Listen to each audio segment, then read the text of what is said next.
Hi friends, ඉතින් අද මම ඔනිගිරි හදන්න කියලා යන්නේ.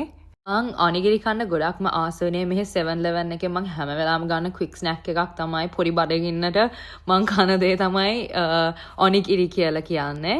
මං ඔනිගිරි කන්න මාර මාසින්ද ඉතින් මං හිතුවා මේක පොඩක් ගෙදර එකක් හදනවා කියලා. මොකද අපි ගොඩක් කලාවට weekly meal preps තමයි කරන්නේ. එතකොට අපිට නිකන් ඔය නිකන් ඒ කාලා පොඩක් එපා වුණාම අපි ඔය වගේ නිකන් එකක් හදා ගන්නවා. සමහර දවස්වල ලන්ච් එකට නිකන් කන්න අපිට. ඉතින් මම මේක හදාගත්තේ ස්ටිකි රයිස් පැකට් එකක් අරගෙන ඒකට ටූනා කෑන් එකක් දැම්මා. ඊට පස්සේ ඒකට මේ දැන් මං කියුපි මේයෝ දානවා. කියුපි මේයෝ දාපුවාම රහයි හින්දා මං කියුපි මේයෝ නිකන් ගොඩාක් දාගත්තා. ඊට පස්සේ මං සිරාච ටිකකුත් දාගත්තා ඒකට.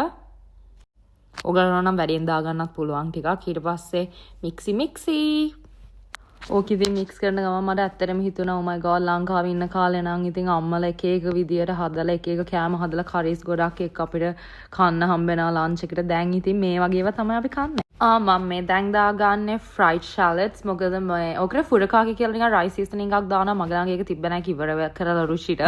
ඉතින් ඒ හින්දා මම මේකෙන් චුට්ටක් දාගත්තා.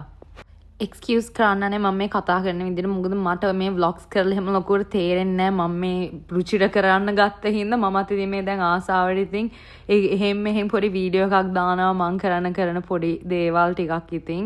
anyways මං ඉතින් sweet paper එක මැදට මගේ rice mix එක කොහොම දාලා normally onigiri fold කරන්නේ triangle එකක් විදිහට. ඉතින් මම එහෙම දන්නේ නැහැ. ඉතින් මං ඉතින් ඔය පොඩි square shape එකක් විදිහට පොඩි easy peasy lemon squeezy විදිහට ඉතින් කරගත්තා ඉතින්.